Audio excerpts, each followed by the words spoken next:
Hey everyone, welcome back to the channel. So in this particular video we are going to cover all the important hooks and new features that you should know to start your journey with React 19, right? So these are all the concepts that we are going to cover. For example, like hooks like useTransition, then server actions or server functions, useActionState, useFormStatus, useOptimistic, how you can work with refs as props, then use with promises and use with context. So before starting this, I just want to announce one very important thing, and that is, I'm pretty sure some of you already knew that I actually launched my website where you'll be getting lot of things. I mean lot means there will be lot of features that will be coming. So what you need to do, right, the link will be added in the description. So just sign up for free, and it's very important. Once you'll sign up, right, you'll be getting a form where you just have to click a button to join the waitlist, right? So once you'll be in the wait list, right, so once I'll launch any new features, you'll be getting the notification, and it's very important. Another thing I want to mention, whatever things we are going to learn in these videos and everything, right, you will be getting all of this in the blog sections also. So these all will be very important for you before you are giving any interview, right? So you can brush up all the concepts. So you just have to go to blog, and then you'll be getting all the details that I'll be covering in this short kind of videos, right? And not only this video, but all the videos in the future videos, each and every concepts will be added in the blog section. So currently this is work in progress, so that is the reason I'll highly recommend please join my website, and this is absolutely free. Okay, now coming back to this, so all the things we're going to cover, and as you can see that by the video length, that I'll try to cover all of this within 1 hour, right? And also I've already mentioned in my channel post communities that from now onwards, instead of only posting like long videos, that I will be definitely doing as I was doing. Apart from that, I'm also going to upload a lot of short kind of videos, like mainly interview specific, so that it will help you in your interview preparation. So without further wasting any more time, let's get started, and good luck. Alright, so let's get started. Now see, whatever concepts we are going to cover in this particular video, we will be learning using practical examples, right? If you want to learn more on the definition part, go to the official documentation of React, and you can see that all the things are very well written, and this is the place where actually I've learned all of this, right? So whatever I'll be teaching, actually all of these are taken from this documentation only. So now we'll start with this useTransition. Now if someone asks you what is the definition in a single line, it will be like useTransition, it's actually a hook that will help you to prevent UI blocking whenever you'll be doing some kind of expensive updates, right? So this will be the best definition. So for this, what I've done, right, I created a component. Now definitely I'm not going to write all of this, because in this component, whatever code you are seeing, there is nothing related to useTransition hook, right? So if you see, what we are doing is simply importing some of the hooks, useState and useEffect. We are actually creating a very large data set here, almost like 5,000 plus data. And then what we are doing is simply taking some state, and the main thing what you need to check here, and that is we are doing some kind of sorting here, right? On click of this handle sort. Now what I'm going to do, I already created another page, which is my demo page, and here I'm going to just import this useTransition demo component, and let's see what is happening, right? So first I'm going to import it here, save this, and now I'm going to go to the demo component. So let's see what is happening first. And if you see that here you are getting all the data, and now if I try to, let's say, click here, and you can see that it's actually sorting, but for some time if I click on this high to low, it's taking some time, and from a user point of view, you'll understand, okay, what is happening. Maybe the UI is freeze. The reason is because when you'll be having very large amount of data, it might look like that, okay, whenever you're clicking or doing certain operation, it's not related to only sorting, it can be anything, right? So user might think that, okay, the UI might freeze. So to prevent these kind of things, what we can do, right, we can use this useTransition hook. So how this will work, as I already mentioned, that it will actually help you to prevent the blocking of your UI whenever in the background it's actually doing the expensive operation. So in this case, it will be something like this sort by price, or sort by price, high to low, low to high, whatever we are doing the sorting feature. It can be filter, it can be anything like pagination, infinite scrolling. Now before that, I also want to do another thing, and that is I want to comment this part from here for now, sorting large data set. Now let's save this. Now first thing what we need to do, we need to import this useTransition from React. So I'm going to just import it here. So I'll do useTransition. And now to use this, so first we are going to just simply take this useTransition. You need to invoke it, and now this will give you two things. The first will be a pending state, so I'm going to take this one as pending, and then there will be a start transition, right? So I'll do start transition. Now what we are going to do, right, so wherever we are doing that expensive operation, so for example here we are doing the sorting, right? So now I'm going to wrap this whole calculation or this operation here inside this start transition. Now what will happen, so first let me do that. So I'll just simply do start transition. This will give us a callback, and inside this what I'll do, simply I'll just cut all of this and then I'll paste it inside of this. So how this will work, right? So you need to understand the process, right? So what will happen, so whenever if I just go here, right, and now let's see if I click this, you can see that nothing is happening, but we can do something. We can show some kind of UI so that user will be able to understand, okay, whenever I'm clicking here, it's actually doing a sort, right? So that means visible that, okay, there is some background calculation is happening until unless we'll be getting the result. Okay, I hope you're able to understand now how this is working. So in the background, whenever I'll be clicking on this sort, right, for example, let's say low to high or high to low, this set sort by, so there is a method, right, set sort by. This method, it's actually updates the sorting type immediately. Okay, now it will actually update this one instantly. And now what will happen, this useTransition allows React to keep the UI smooth while the sorting is happening in the background. So this is doing that thing, right? So that means it's actually keeping the UI I will say like responsive, right, while the sorting is actually happening in the background. And what will happen, let's say the sorting, for example, now we are having 5,000 data, right? Now let's say you're having 10,000 data. Now in this case, if the sorting will take, let's say, some time, right, it takes some time. So what will happen now in this case, this comes into picture. So you can take help of this boolean, which will tell that, okay, it's actually in the pending state, and then we can show some kind of loader, and that user will be able to understand, okay, now sorting is happening, so we need to maybe wait until unless we'll be getting the result. I hope this is clear, right? And once the sorting is done, then you'll be getting the updated list. So let's see how this is working. So now what you need to do, simply just take the is pending, and then I'm just going to pass it here, right? That's it. And now let's save it, and now let's refresh this again, and now let's see what will happen. So if I now click here, see, sorting. If I click here, sorting, and then you'll be getting the result, right? That's it. Even if you do reset, it will reset.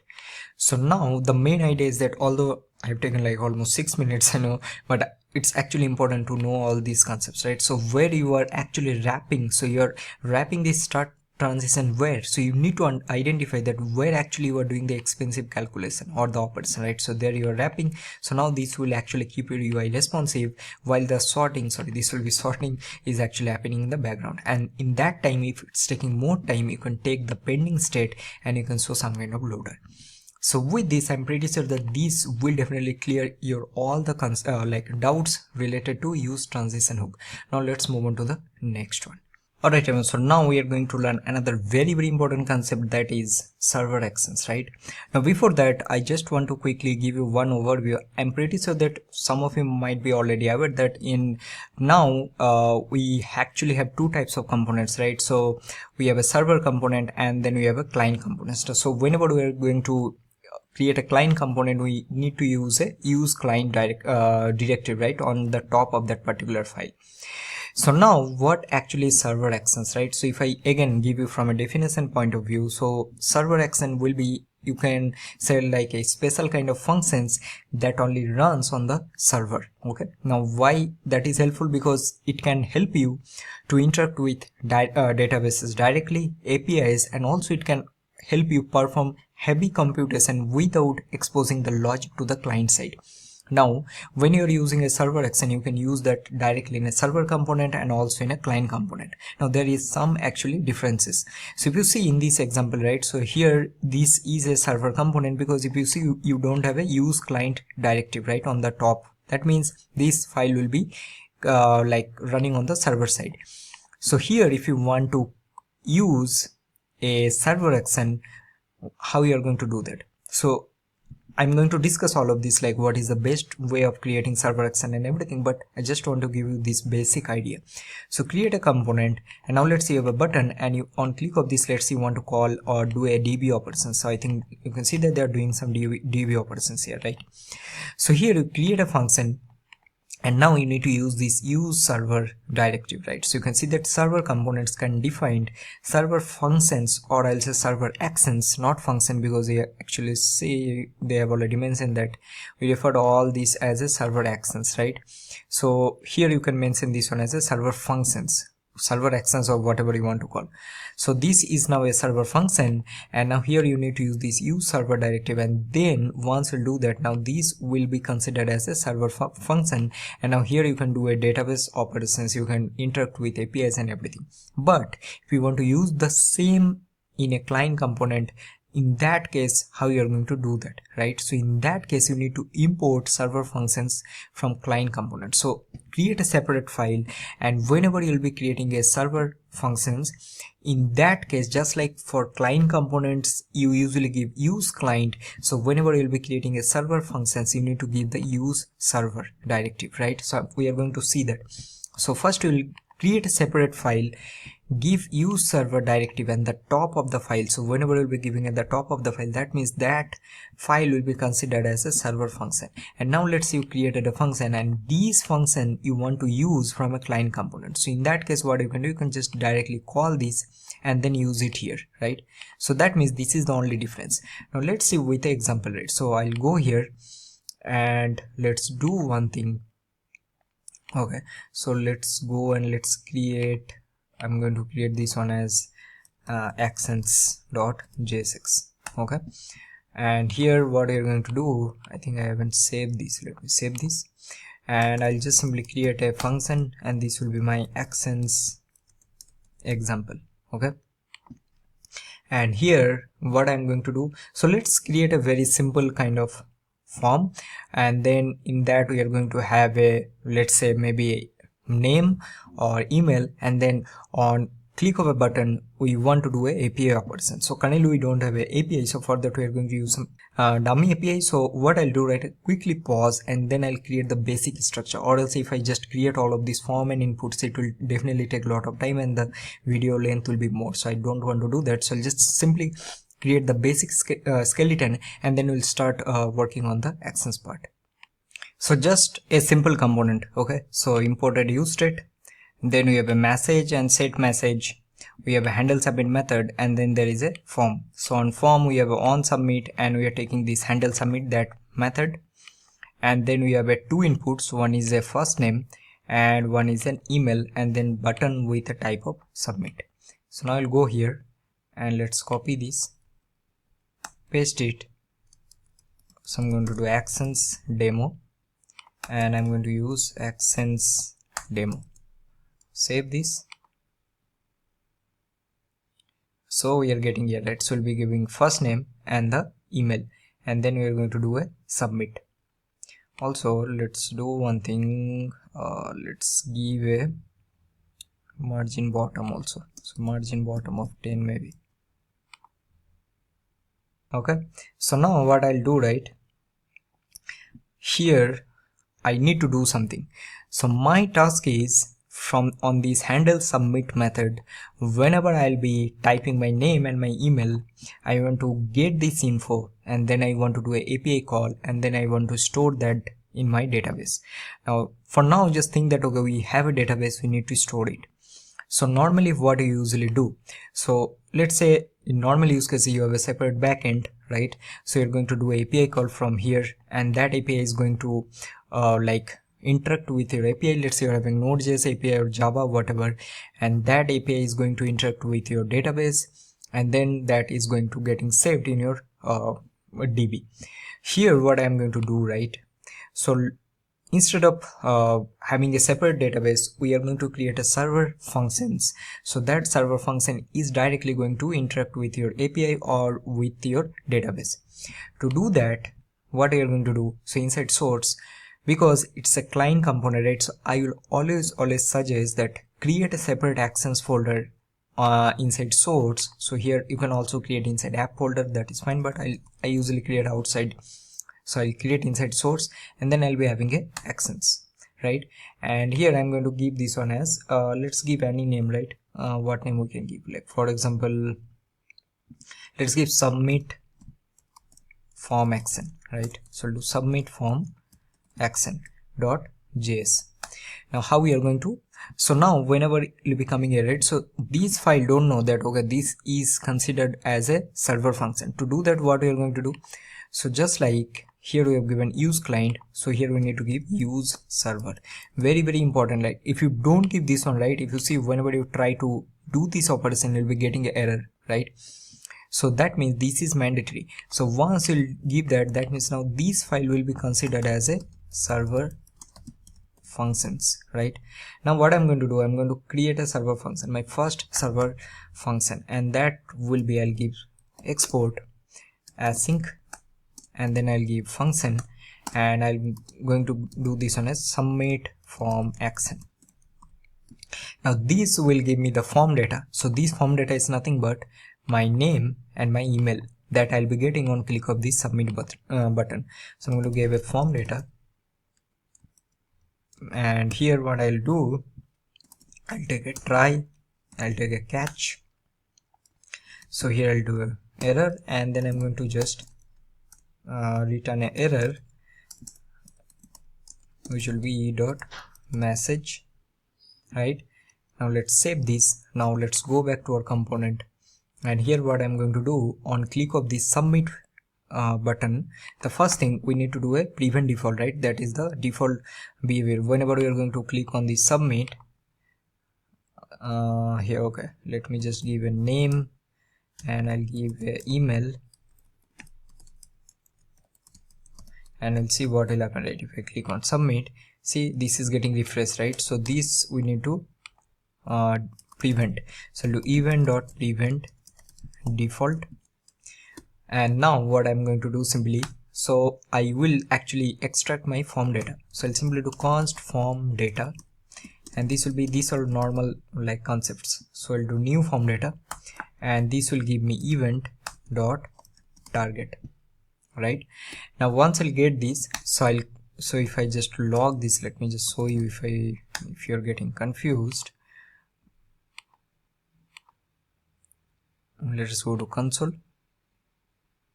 So I'm going to just paste it, let's give a name, and let's click on submit. You can see that you're having a form data, right? Now what I'm going to do, I'm just going to convert this one to a plain object.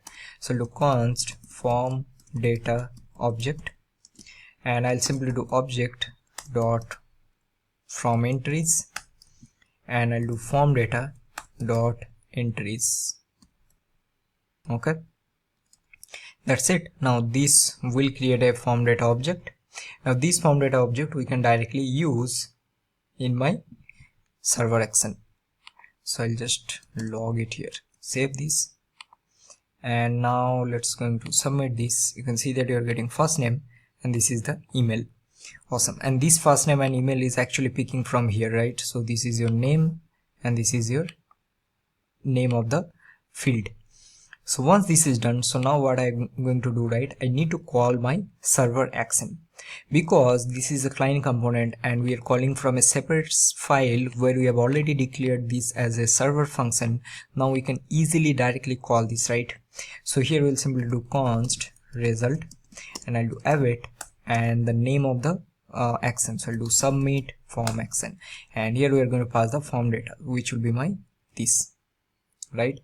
And I'm simply going to do if this result dot error, then I'm going to do, I already have this message, right? So I'll do set message, and this will be let's do a error,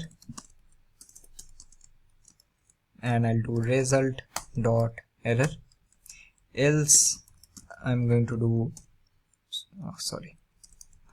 set message, and I'll do success, and I'll do user, and I'm simply going to do result dot first name.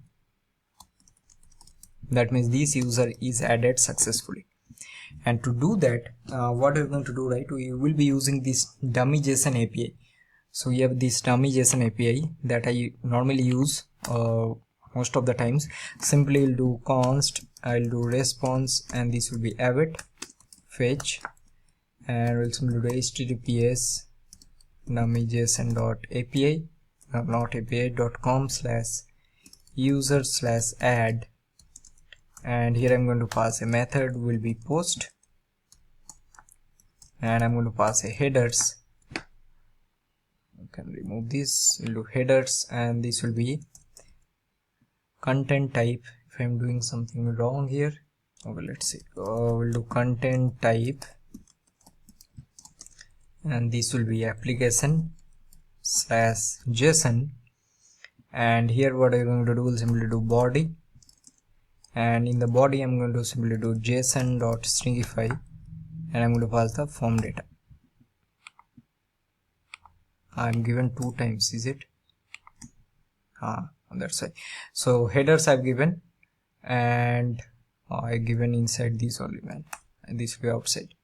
So now we have a method, we have a this, and now this should work, right? So I'll simply just do if not equal to response dot okay. So I'll just do throw new error, and I'll do failed to submit form, or else I'll simply just going to do return, and I'll do await response dot json. Now what we can do, right, we can simply, if you go here in this file, we are already rendering the message. This message we are setting here. So let's see what is happening, right? So let's go here, and I'm going to give my name @gmail.com, and now let's remove this and do submit, and you can see that you are getting this user actually added. And if you notice one thing, all of this is actually happening on the server side, right? You can see that. So now you can see that this is actually not running, this action is on the client side, right? So that means if you're doing some sensitive operations, right, so those kind of use cases, these server actions are very, very helpful. Now one very interesting thing I want to mention, whenever you'll be creating very complex application, right, in that time, if you're using Next.js, I'll highly recommend don't use like Next.js API route or server actions, right? These all are like, if you're doing some light based operations, then this will be better. But once you'll see that your complexity of your application increases, right, these will definitely going to take some time. Like for example, let's say we're doing some DB operation or doing some API call, there will be some delay. You'll be able to like see the difference very easily. If you're using a separate Node.js backend and you're using a Next.js API routes or server action, there will be a difference. But if you're using like very simple to medium level of application, even in the prod, I think these server functions are more than enough. So this is how you need to use actions, right? So we have discussed that how we are going to do that, right? So just simply create a file with a use server directive. Now you can do API call, you can do interact with your database, and then simply call here from your client component. So with this, now let's move on to the next one. Alright, so you have covered 2 things in details. Now let's see what is useActionState. So let's go to their official doc. So do useActionState. Let's see the definition first, right? So if you see, it's actually another hook that allow you to update state based on result of a form action, right? Just now we have created action, right? So what actually it's helps, and in which scenarios you need to use that. the first thing, let's go here and see what I've done, right? So I just show you, let me close both. So in the useActionState, I have a form component, and I'm going to give this one as useActionState demo. And inside this, you can see that I just have this some form, simple form with a email, and then there is a submit button. And in my action, remember in the previous part only we created our first action, right? And here I just created another action, which is useActionState action. If the name is confused, you can change this one, right? Because we are doing useActionState, so that is the reason I've given. And then here we are simply just doing that if there is form data, if there is not form data, then throw error. And then if there is form data, then just get the email, because we have email field only, and then just do the API call and return the response back, nothing else. The main idea of this particular section is to understand how you are going to use the useActionState. So what we can do, right, in the previous part we have learned that, okay, in the actions, what you can do, we can create a method like handle submit, and that handle submit we have used in my on submit method right here. If you see on submit, we have used this handle submit, and then we can created this method here, and from this method we actually calling this server function, right? So to simplify this, and now you can consider this one as a useState and useReducer, right? And I think that this is the best example, right? And that is the reason I also mentioned here also. If you see simplify form state management with reduce boilerplate, this is compared to useReducer, right? Now what actually, why I'm comparing with useReducer, let's say you're having very complex examples. So in that case, whenever you'll be using useState, you need to use multiple, either you need to take multiple useState, or inside one useState you need to take multiple nested initial state structure, right? So to avoid that, what we usually do is use useReducer, right? So where we'll be having some dispatch method, then we are going to have a reducer. So it's actually similar to that. And to do this, what we're going to do, right? So let's go to our useActionState, and here I'm going to use a hook that is called useActionState. So what it actually give me? So here it's actually going to, first I'm going to take useActionState from React. Now inside this, I'm going to take my action, right? You can see this will take action. And here what I'm going to do, and also it will take initial state. So for now, let's take what are the things it will return. So this will return a state. If you go here, right, so return a state, it will return a action, form action, and it's going to return a pending state. Three things. So I'm going to go here, so I'll take state, and I'll take a form action, and I'm going to take a is pending. Okay, and now inside these I need to take my action. So what will be my action? My action is nothing but this action, right? So this is the action that I have created, useActionState action. So I'm going to just pass it here. So I'll do useActionState action, and then I'm going to pass a null here. That's it. So now how we are going to use this? So what all the things? So first let me explain, right? So first, what is state? So state is nothing but the current state of your action. So that means you are using this action. So here either you are returning error or you are returning a success, right? So that means this will handle that success or error state. I hope you are getting. Then you are having the form action. So what this actually does, if I try to simplify it, so this is actually a function that is going to trigger the server action. So that means this will help you to trigger this server action that you mentioned here. And then nothing but, I'm pretty sorry, is pending, you already knew. So this pending is the pending state. So this is your state. That's it. So now to use this, how we are going to do that? To use this inside this form, we can use an action property. So we have an action property, right? And here we are going to use this form action. That means we are telling that whenever I'm going to click on this button, you trigger this form action, and this form action is going to trigger, or this function is going to trigger this action, and this will doing this operation here, right? So this is the flow. And now this form action, so this is the first thing we have done. What will be the next thing? So next thing, let's say whenever I will be clicking on this button, right, I want to show some kind of pending state. So to show some kind of pending state, we can use this pending. And also let's say there is a requirement that whenever I'm going to click on this button, right, when my form submission is in progress, so let's say maybe your API call or your database operation is taking less than 2 seconds, so in that 2 seconds you want to make this button as disabled, right? So how you're going to do that? So using this is pending, you'll be able to understand, okay, if this is in progress or not, right? So I'm going to just do disabled, and I'll do okay if this is pending, so I'm going to make this one as disabled. That's it. So now let's save this, and now what I'm going to do, I'm also going to render let's render my state. So here I'm going to do state if this is true, so I'm going to take a paragraph and let's render if state dot error. So I'm going to render the error here,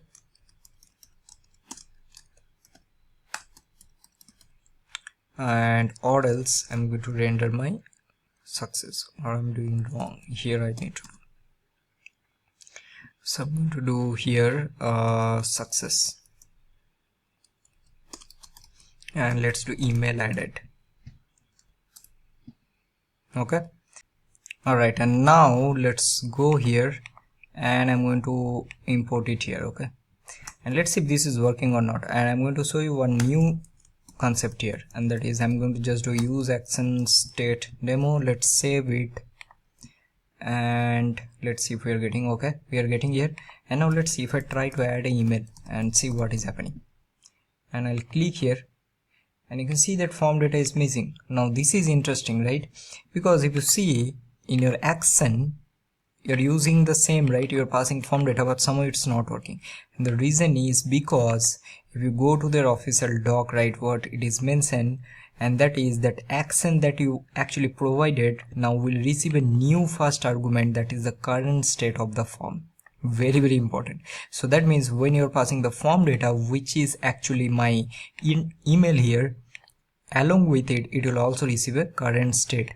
So now this input I need to take here. So I'll do current state. Now let's save this, and now let's say refresh this page.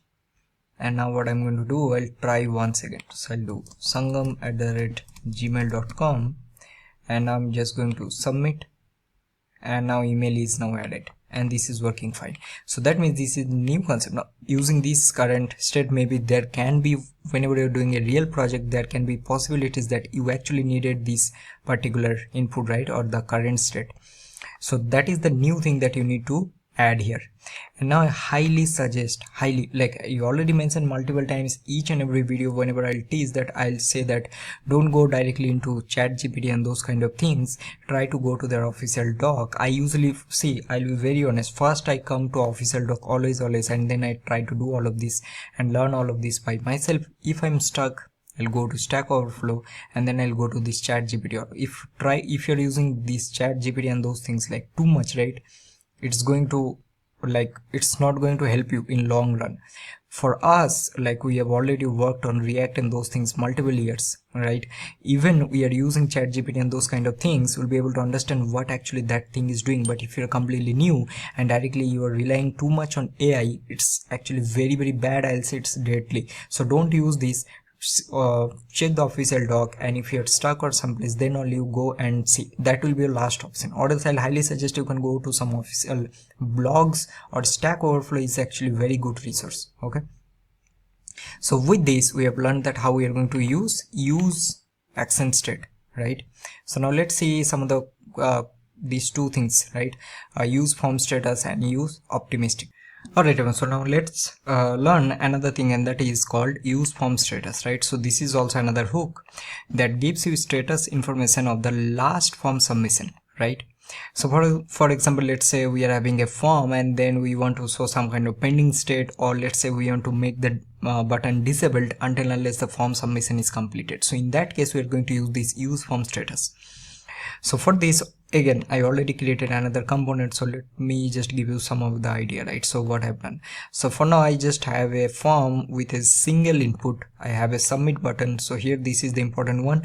Then I have a handle submit method, and here I already created another action.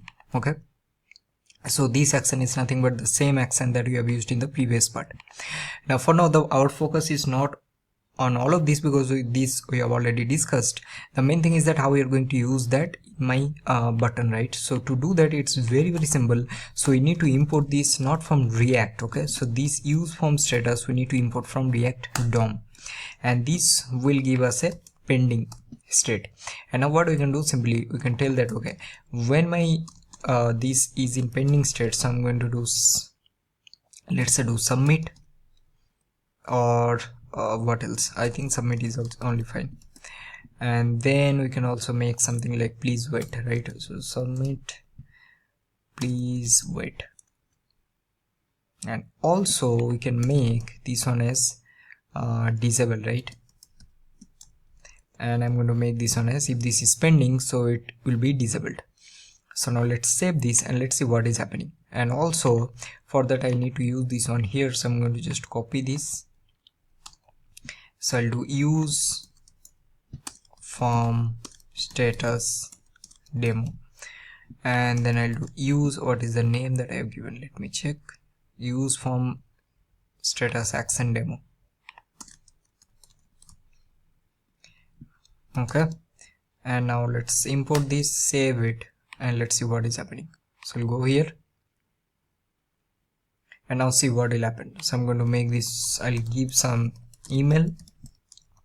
Notice what will happen in the button. Click here, see button is disabled, and now it's success. Now you can definitely going to reset this, but now focus on this. So click here, it disabled, and now its user is now added, right? So let's refresh this and try one more time.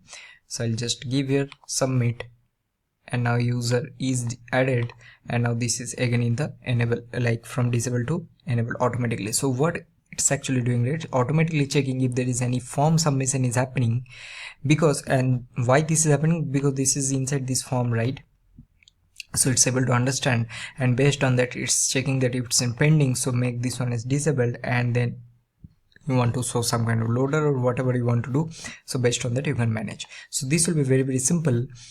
This is all about the useFormStatus. Now let's move on to the next one. Alright, so let's start with useOptimistic, right? So let's first see the definition. So if you see, there's another React hook that lets you optimistically update the UI. Now what we actually mean by that? Now again, we are going to understand all the concepts by creating a simple example. So what I have done, right? So for now, if you go here, I just created a simple component, and in this component you can see that first I'll show you the action. So what this action is doing, so it's actually returning a promise which is resolving after 1 second, and then whatever current count I am actually passing, I am actually increasing the count by 1, and that I am returning as a response. Now normally in real scenario what will happen, you are going to do a API call or any database operation here, right, in real scenario. But for now this is what this is doing.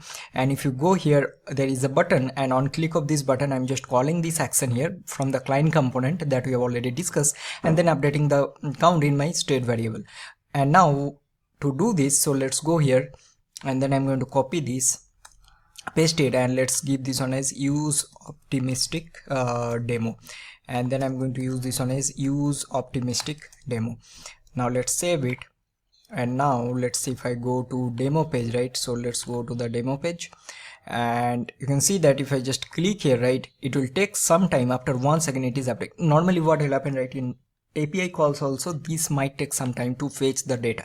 So what we can do, right, until that data we are actually getting from API, we can show some kind of temp data or temporary data in the UI, so that user will be able to understand, okay, something is happening. And once we'll get the data from the API, then we are going to replace the temp data with the actual data, right? So this is what actually we are going to do, and for that we are going to use this useOptimistic hook. And let's see how this process will work. Now although we are actually seeing this one using a very simple counter example, but actually the process is exactly same. So it doesn't matter if you're using an API call or database operation, this is how you need to do it. So first what I'm going to do, right, first I'm going to import useTransition, so that we have already discussed. So I'll take a useTransition, and then I'm going to take a isPending, and I'm going to take a start transition, and this will be useTransition. So now this will actually tracks our async state, and now we are going to use useOptimistic. So how this will work, right? So now I'm going to just take two things. So first it will give you, so you are going to take useOptimistic, And now first this will give you the current state. Okay, so now let's say I want to give current state name as optimistic count, and also this will take a update function which will optimistically update the UI before your API response or before your server response. So I'm going to do this one as, let's do add optimistic count. Okay, so this is your initial state and this is your update function. So that means this is the current state before mutation. Now what I'm going to do, right, so here this is going to return an optimistic count which will be the updated UI state before your server response, right? So for example, let's say what I need to do whenever I am actually increasing this count by 1, so I already know that okay, if the value is 1, this value will be changed to 2. So until unless I'm getting the 2 value from the API, what I need to do, I'll instantly show temp2 value here in the UI. I hope you're getting. That means we are actually showing the UI, showing in the UI to the users, so that they don't have to wait. So once we'll get the real data back, we're going to replace with the this optimistic data or state that we are actually showing for some period of time. I know I'm breaking a lot of things, but I know there might be some beginners, like if you're completely beginners, it will be easy for you to understand. If you already work, then I think some of the things actually I'm repeating, this might be little boring, but again there is a reason why I'm doing, because so many people actually mention that sometimes I'll go a little fast, so that is the reason I'm taking like some more time to explain all of this. So the first thing, it will take initial state. This will take update function which will optimistically update the UI before the API response. Then it will give you two things. So first it will give you the count, and then here I'm going to take a state. So in this state I'm going to do that, okay, I want to update the state by 1. So that means I'm telling that okay, increase the count value by 1 immediately. That means what will happen, this will increase says count value immediately, right? So it will immediately update, or let's do instantly. Okay, so now this is done. So now how I'm going to use this? So inside where we are doing that operation, right, so I'm going to take a start transition. So I'll do a start transition, and inside this I'm going to call my add optimistic count. So this is actually will automatically update this count value by 1 immediately. Okay, and now what I'm going to do, right, so what will happen, this optimistic update, this will happen inside this start transition. And I can take a try and catch. Okay, so this will be a best approach of doing. And inside this try, now you're going to call your this API action, server action, no server function. So that means this is the place where you are actually interacting with your backend, or let's say a database or whatever you are doing. So now I'm going to just cut it from here, and then I'm going to paste it. So this will be my updated new count. And now what I'll do, simply I'll now set my count to this new count. Okay, and inside catch, so there can be possibility that this will fail, right? So in that case I'm going to just do set count to my previous count. So that means what will happen, it will automatically roll back to the previous state sorry, if the API fails. Okay, so now this is done, and now let's see how we are going to do this. So first thing what I'm going to do, right, here I'll simply remove this count, and now you know this count we are going to replace with this optimistic count. So I'm going to just do this one as optimistic count, and also I'm going to just render something like if the pending is true, which will automatically handle by this useTransition hook, right? So I'm going to do let's take a I'll do updating. That's it, and I think this is fine. Now let's save this and let's see what is happening, right? So now let's go here, refresh this, and now see if I click here, see it's actually immediately updating the value to 1, but still you are not getting the response back from your server action. So it's waiting. So in that time you are actually, so that is happening because we are actually returning a promise with a set timeout of 1 second, right? So it's waiting for 1 second, and then actually it's returning the data back. So now if I click once again, it's showing, see immediately the value is getting updated, and then again you are getting the real value. So if I click here again 3, and then again it's going to 3. So now there is a difference. So first 3, so now if I click here, so the 4 that you are having, so that is actually immediately getting updated by this useOptimistic hook, and then once you're getting the data back, and then we are automatically updating that to this set count, and you can see that this is where actually this is happening, right? So this count is nothing but this count state that we are having. And if I just click here, notice carefully, right? First immediately it will be 4 to 5, and then it will get the data back from your server action, and again it is going to replace that with the actual data. So click here, and then again it's 5. Okay, so this is how you need to use. Now if you're using a API calls, or like if you're using in a real projects, what you need to do, instead of doing here this count, you are just going to do your call here, or you interact with your database, and you are going to return the result. Now there are a lot of other ways you can handle the loading state, but this is the basic boilerplate or basic concept that you should know to work with this use optimistic hook. So with this is all about this one. Now let's move on to the next one. So before moving to this use hook, right, so let's quickly discuss that what is the change on the refs in the new version of React. So the first and the most important one is that whenever you are going to use like previous versions, whenever you are going to pass ref from one component to another component, we usually use this forward ref, right? Now this is completely deprecated, right? So you can see that it's actually no longer necessary. So what you can do, it's much more simpler. You can simply pass ref as a normal prop. However, you're going to pass prop to communicate with one component to another component, right? So I think this will be very, very simple. So let's quickly create one component and see how this will work. And I'm pretty sure I don't have to explain also, but still I'm doing. So I'll do ref as props.jsx, and let's give this one as use client, and I'll quickly create this. So I'll do ref as props demo, and what I'll do right here, so let's take a div, and inside this let's create a child component. Okay, so inside this only I'll create, so I'll do function, and let's give this one as custom input. Okay, and here I'm just going to return an input, and I'm going to just do this one as placeholder.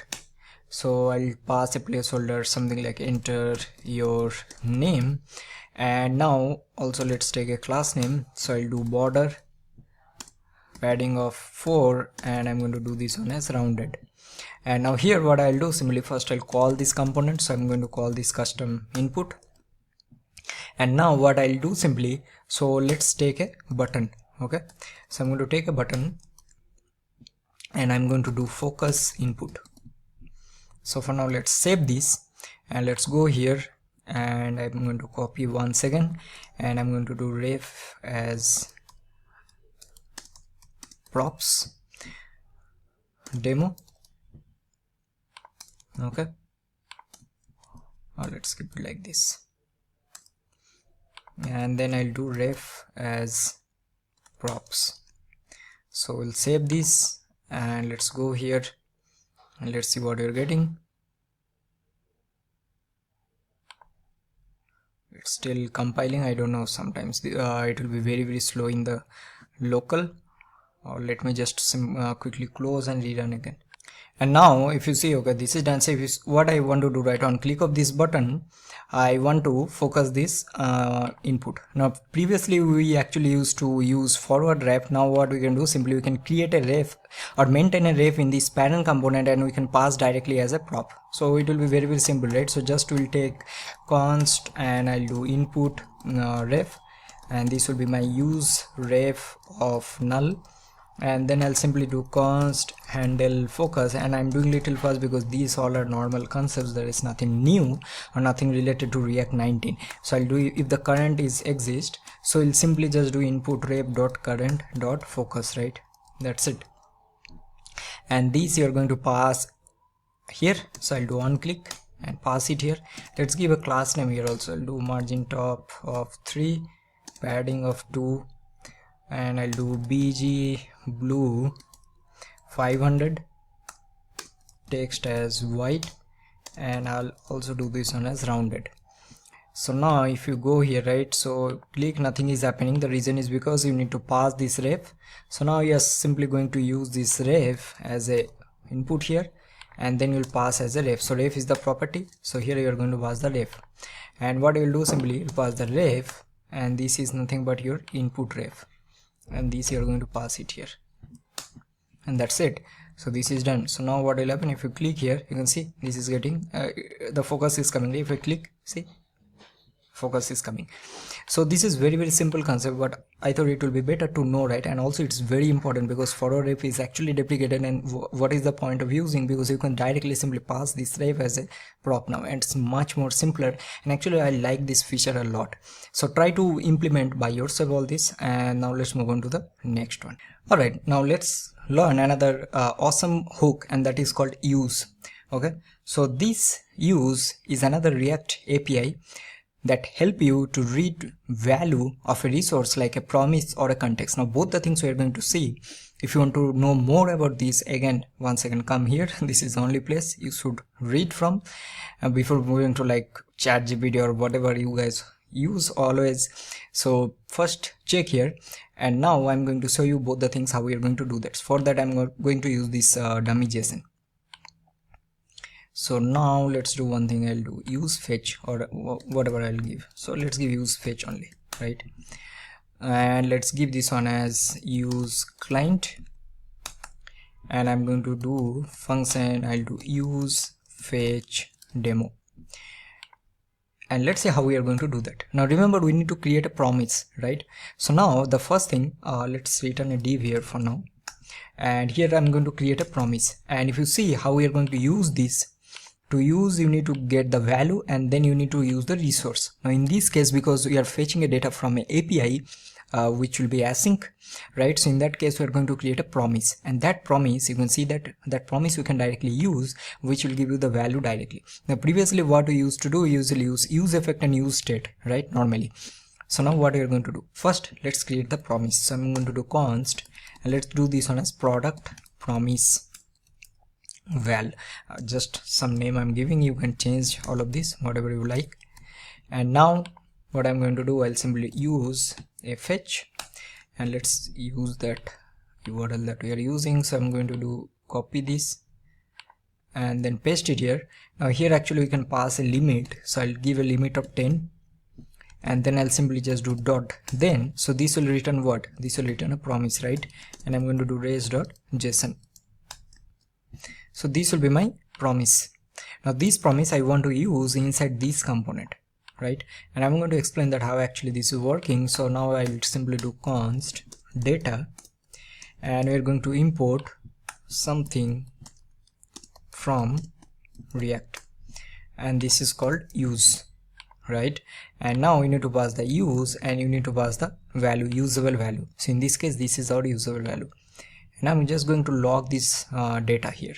So I'll just do log, and I'll do data, and let's see what is happening, right? So let's go here, and I'll do copy this, and I'll do use fetch demo. This is not fetch, actually it's actually the demo for use, but I'm just using the name so that, or else it will like it will look like very weird, like use demo. Doesn't make any sense. So that's why I'm giving use fetch demo. Okay, and now let's save this, and let's see what is happening, right? So I'll just go here, let's go to our console. Okay, let's refresh this page. You see, I don't know what is the problem. Every time I'm facing the same issue, it's taking a lot of time. Okay, let me just run once again.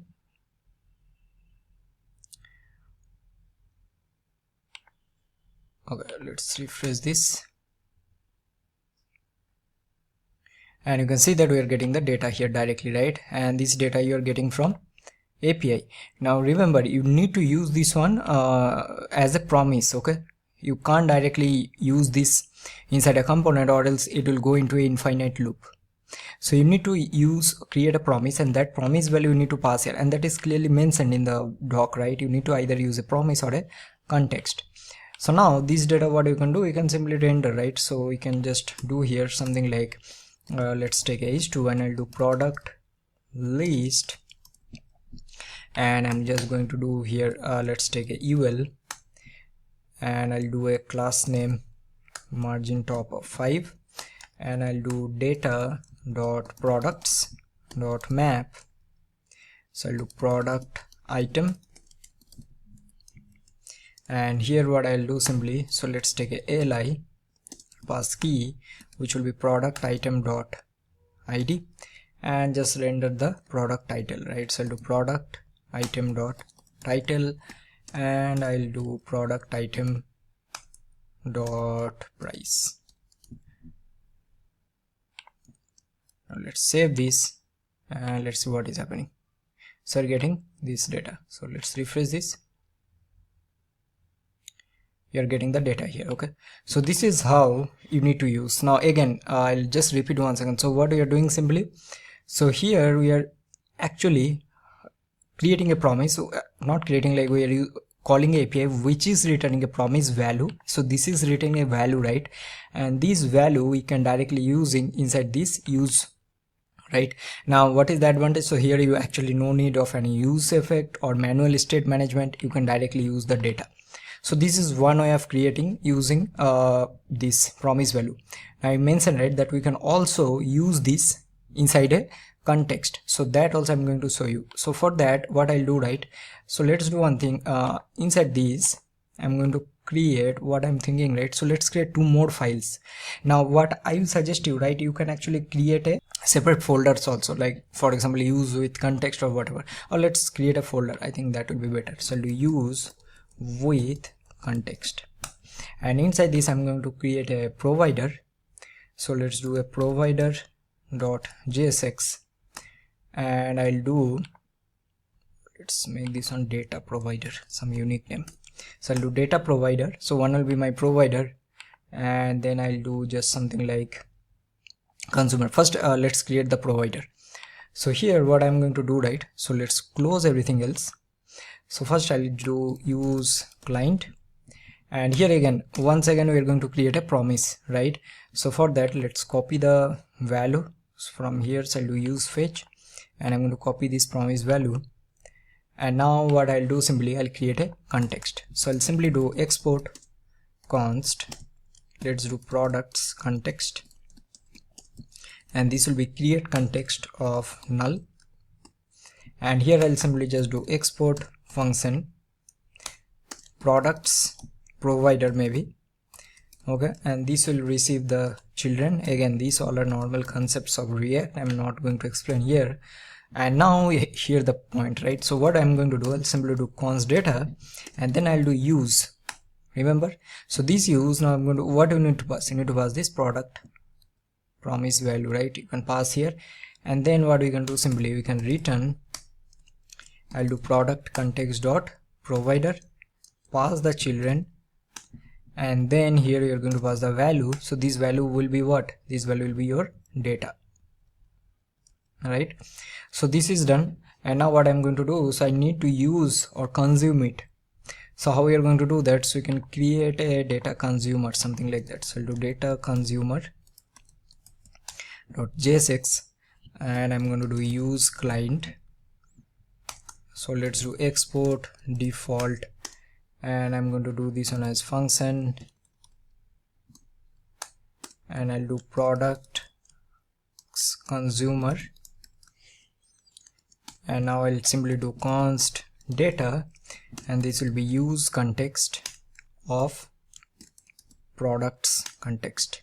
So this will give you the data directly, and then you can just do the same thing, right? So here inside return, so I just want to do the same. Okay, we already have here, so I'm going to just copy this and paste it here, right?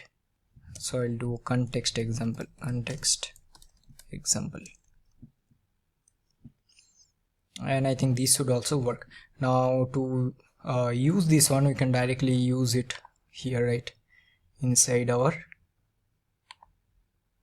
not here, okay, where we are using that, I think in the demo page. So let's copy this. So use with context, and now what I'm going to do, simply, so I'll get the provider, which will be my products provider, and inside this I'm going to pass the products consumer. Alright, and now let's see what you're getting. So if you go here, right, and let's see, okay, we are already getting this. So let's refresh this page, and you can see that it's calling from your data provider as well as from your use fetch, which is the individual component that you created. Now if you want to use more example, right, you can go here reading. You can also read context using theme, right? We can directly use our use only, right, instead of returning that. So for example, let's say if I go here, right, and let's say instead of doing inside this use context, I can also use, I'll give you the example. So let's do here like this. I'll do const data and I'll do const data 1, and here I'm going to use, and now let's log both, right? So I'm going to log the data as well as I'm going to log the data 1. So let's save this and let's see what we're getting in the console. And you can see that what is the line number? The line number is 10. So in the line number 10, you can see that you are getting same result, right? So that means if I just remove this and then use this data using use, and then you'll be getting the same result here. So let's refresh this. You can see that you are getting the same result. Okay. And if you go to network, right, so this is working fine. So this is how you can use to work with your work with promise values. So normally like in API calls, and also you can work with context. So that's all. I think that is all about all the things I want to cover as part of this video. Now definitely there are a lot of other things that is there. For example, like some new features on metadata, then we have React compiler, then we are having some suspense related things. But the reason why I've chosen only these, because these all are practically you need to practice, and these all the hooks are actually important, and all the features that we have covered, right? And whenever you'll be working with an Next.js project, right, you'll be seeing you will be working with actions or useActionState, or let's say useFormStatus. So these all are very, very important. So with this, I think we have completed this particular video. I will definitely try to create another video that will be part 2, but in that one I'm going to discuss some of the other additional improvements they actually have added. But for now, this will be more than enough. So if you like this video, give a like, comment down, and also don't forget to join my website. I think as I already mentioned, it's completely free, and you can join the waitlist also, right? So with this, I'll see you in my next video. Till then, good luck and peace.